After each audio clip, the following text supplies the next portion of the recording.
রাজধানীতে হকার উচ্ছেদ অভিযান শুরু হয়েছিল। গুলিস্তান সহ পুরো ঢাকার হকারদের উচ্ছেদ করে সড়কে গতি ফেরানোর চেষ্টা করেছিল সরকার ও প্রশাসন। তবে এই হকার উচ্ছেদ নিয়ে নানান সমালোচনার মুখেও পড়তে হয়েছিল সরকারকে।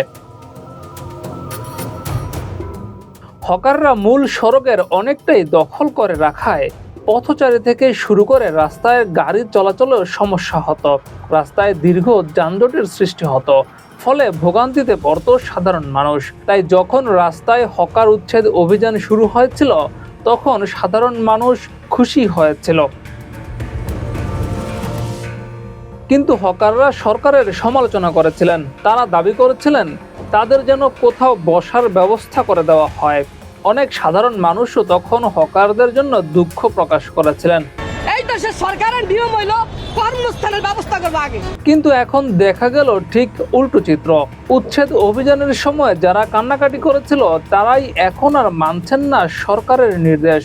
সিটি কর্পোরেশন থেকে হকারদের জন্য জায়গা নির্ধারণ করে দিলেও সেই নির্দিষ্ট জায়গায় হকারদের দেখা মিলছে না। সরেজমিনে গুলিস্তানে দেখা যায় হকারদের বসার জন্য নির্দিষ্ট জায়গা দেওয়া হয়েছে।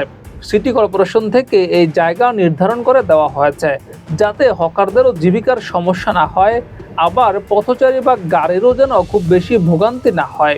কিন্তু সেসব মানছেন না হকাররা। তারা তাদের জন্য নির্ধারিত জায়গা ছেড়ে মূল সড়ক দখল করেই নিজেদের ব্যবসা চালাচ্ছেন। সাধারণ মানুষরা বলছে উচ্ছেদের জন্য তারা কান্নাকাটি করে, বসার জন্য জায়গা দাবি করে, অথচ নিজেরাই এখন তা মানছে না।